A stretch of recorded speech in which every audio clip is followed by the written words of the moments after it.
کہانی لفظوں کی ایپیسوڈ 2۔ صوفیہ بس کی پچھلی سیٹ پر کھڑکی کی جانب کانوں میں ہینڈز فری لگائے بیٹھی تھی۔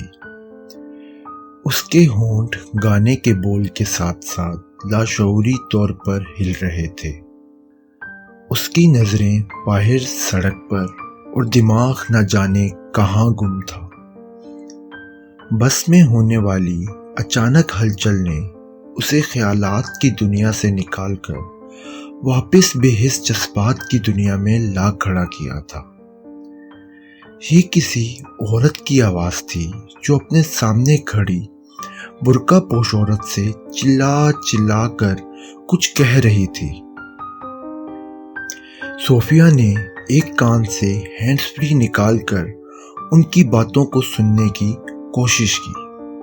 اسے کچھ خاص سمجھ نہیں آ رہا تھا۔ وہ اب تک صرف یہ جان پائی تھی کہ سیٹ پر بیٹھی عورت اس برقع پوش عورت کو وہاں سے ہٹ کر آگے مردوں کی سیٹس کی طرف جانے کا کہہ رہی تھی۔ صوفیہ سمجھ نہیں پا رہی تھی کہ عورتوں کی اتنی سیٹس خالی ہونے کے باوجود اس عورت کو آگے جانے کا کیوں کہہ رہی تھی، اور اس برقع پوش عورت نے بھی اب تک کا سفر مردوں اور عورتوں کی سیٹس کے درمیان میں کھڑے ہوئے کیوں کیا تھا۔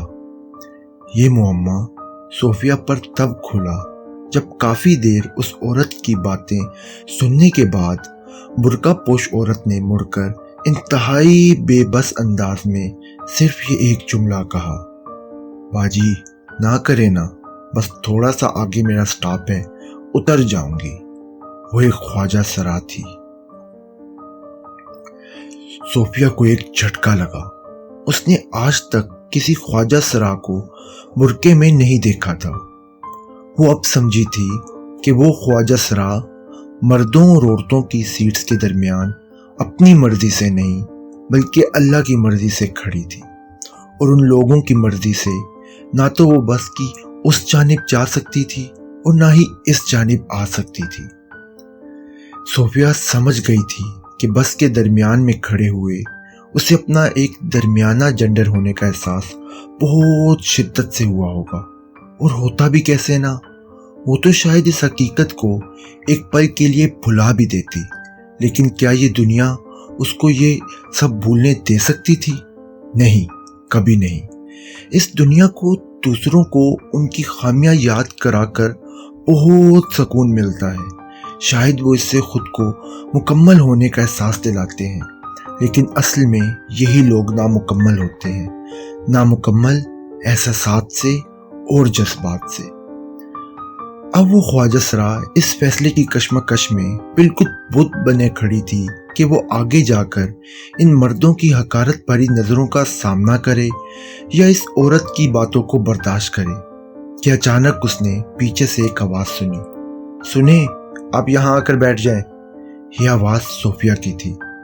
اس نے جھٹ سے پیچھے مڑ کر دیکھا تو وہ ایک 18 سے 19 سال کی ماڈرن لڑکی تھی جو اپنے ساتھ پڑی خالی سیٹ کی طرف اشارہ کر رہی تھی۔ ابھی وہ صوفیہ کی بات کو سمجھ ہی نہ پائی تھی کہ سیٹ پر بیٹھی عورت بول پڑی، لڑکی تمہیں نہیں پتا یہ عورت نہیں ہے؟ اس بات پر صوفیہ کھڑی ہوئی اور انتہائی اطمینان کے ساتھ کہنے لگی، جانتی ہوں، اور یہ بھی جانتی ہوں کہ آپ انسان نہیں ہیں۔ یہ بات سنتے ہی اس عورت کو بہت غصہ آیا اور وہ صوفیہ کو گھورنے لگی۔ ابھی وہ کچھ کہنے ہی والی تھی کہ صوفیہ اسے گھورتے ہوئے آگے بڑھی اور اس خواجہ سرا کو اپنے ساتھ لا کر اپنے برابر والی سیٹ پر بٹھا دیا۔ صوفیہ کی اس حرکت پر اس عورت کو غصہ تو بہت آیا، لیکن شاید وہ صوفیہ کی ان نظروں سے گھبرا گئی اور واپس مڑ کر اپنے ساتھ بیٹھی عورت سے کچھ کہنے لگی، اور یقیناً وہ کچھ اچھے الفاظ نہیں تھے جو اس نے صوفیہ کے لیے ادا کیے تھے۔ اب صوفیہ اور وہ خواجہ سرا ایک ساتھ بیٹھے تھے۔ شروع کا کچھ وقت تو ان کے بیچ خاموشی چھائی رہی، لیکن کچھ ہی دیر بعد صوفیہ نے خاموشی توڑی اور وہ بول پڑی، میرا نام صوفیہ ہے اور مجھے پیار سے صوفی کہتے ہیں، اور آپ کا نام؟ جس پر وہ خواجہ سرا تھوڑی دیر خاموش رہی اور پھر کہنے لگی، میرا نام رخسانہ ہے اور پیار سے تو کوئی بلاتا ہی نہیں۔ یہ جواب سن کر صوفیہ چند سیکنڈز خاموش رہی، لیکن بات کو آگے بڑھانے کے لیے پھر سے بول پڑی۔ میں یونیورسٹی جا رہی ہوں، اور آپ؟ میں فیکٹری جا رہی ہوں، سلائی کڑھائی کا تھوڑا بہت کام جانتی ہوں، اسی کے ذریعے عزت کی روزی کمانے کی کوشش کرتی ہوں، لیکن کبھی کبھی محسوس ہوتا ہے کہ شاید عزت ہم لوگوں کے لیے بنی ہی نہیں، اور تبھی اللہ میری زندگی میں تم جیسا کوئی بھیج دیتا ہے اور میری امید پھر سے بن جاتی ہے۔ میں نے وہی کیا جو مجھے ٹھیک لگا، اور شاید میری جگہ کوئی اور بھی ہوتا تو یہی کرتا، صوفیہ نے جواب دیا۔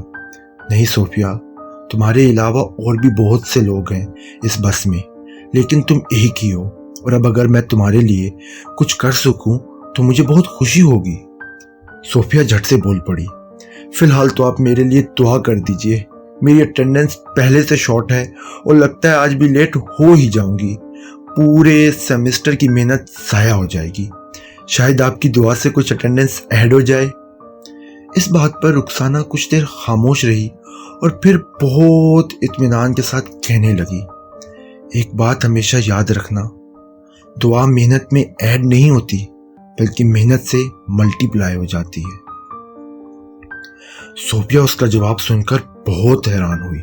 وہ اس سے اس قدر گہرے جواب کی توقع نہیں کر رہی تھی، پر اس سے پہلے وہ اس پر مزید کچھ کہتی بس رکی، اور رخسانہ اس سے سلام لے کر بس سے اتر گئی، اور صوفیہ اگلے چند منٹ اس بارے میں سوچتی رہی، لیکن اپنی فطرت کے ہی تحت اپنے لیٹ ہونے کی ٹینشن میں کچھ دیر بعد اس بات کو بھول گئی، کیونکہ وہ صوفیہ تھی، یوسف نہیں، جبکہ یوسف اب تک صوفیہ کے انتظار میں یونیورسٹی کے گیٹ پر کھڑا پرانی باتوں کے ہی بارے میں سوچ رہا تھا۔ باقی کہانی اگلی ایپیسوڈ میں۔ اگر آپ کو یہ ایپیسوڈ پسند آئی ہو تو اس ویڈیو کو لائک ضرور کیجیے گا، اور اپنی قیمتی رائے کا اظہار نیچے کمنٹ سیکشن میں ضرور کیجیے۔ اس چینل کو سبسکرائب کر لیں اور بیل آئیکن بھی دبا لیں تاکہ ہماری ہر نئی اپلوڈ آپ تک جلد سے جلد پہنچتی رہے۔ شکریہ۔